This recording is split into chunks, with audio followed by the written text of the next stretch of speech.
A researcher is testing the claim that 62% of Americans believe that the economy is the most important issue in America today. In a survey involving a simple random sample of 1,200 Americans, 782 of them responded by placing the economy as their top concern. The researcher performed an appropriate test with H0 of p equals 0.62, an alternative hypothesis of p is not equal to 0.62. He used an alpha equals 0.05 level as his standard. Number 60. What was the conclusion of the researcher after studying the test results?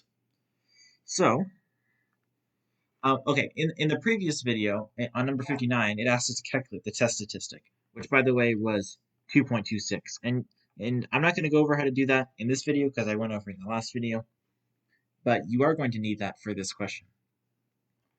So, pretty much, we're going to have a normal distribution, okay?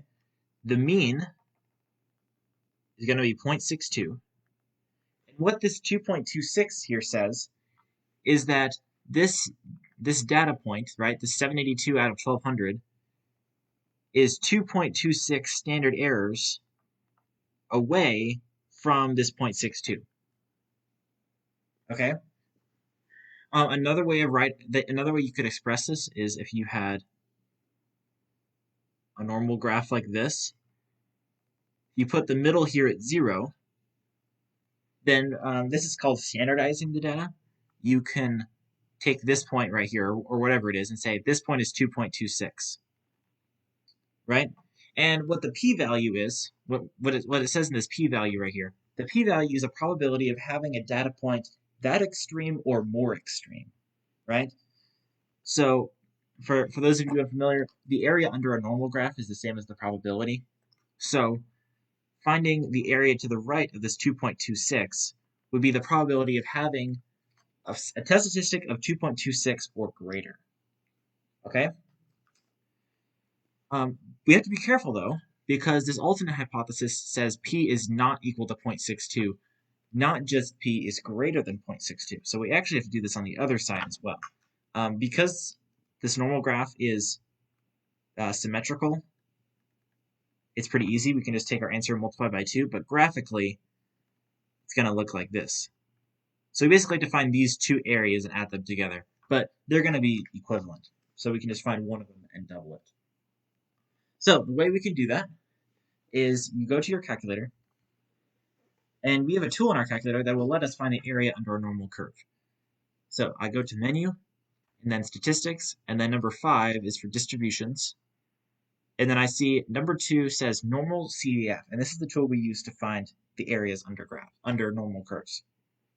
So if I use the right-hand side, right, my lower bound is 2.26, my upper bound is infinity,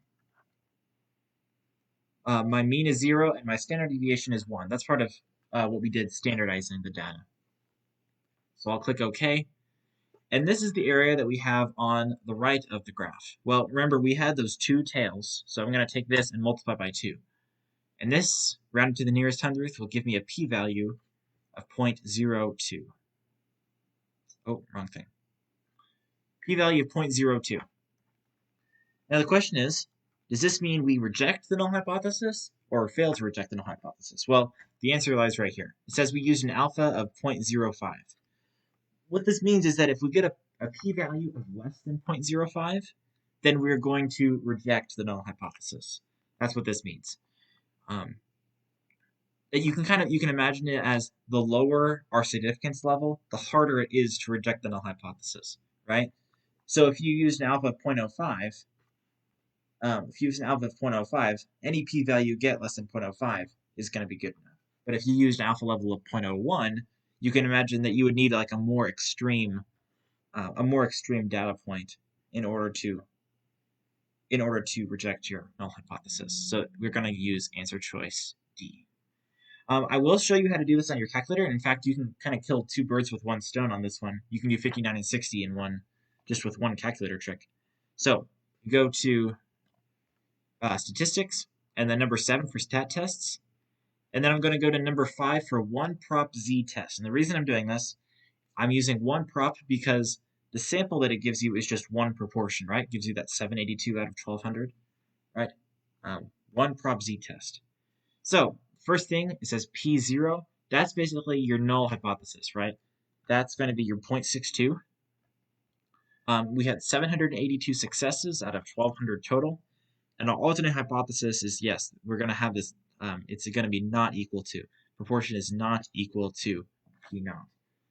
So I click OK, and you see it gives me my test statistic of 2.26. Also gives me this p-value of 0.02. And then it tells you some other stuff that we calculated already. But that's kind of a way you can do this question just in one swoop. So we get the same thing. Oh, I keep going to that page on accident. Yep, so that gives us a value of 0.02, and that's it. So hopefully you learned something. If you did, make sure to like and subscribe.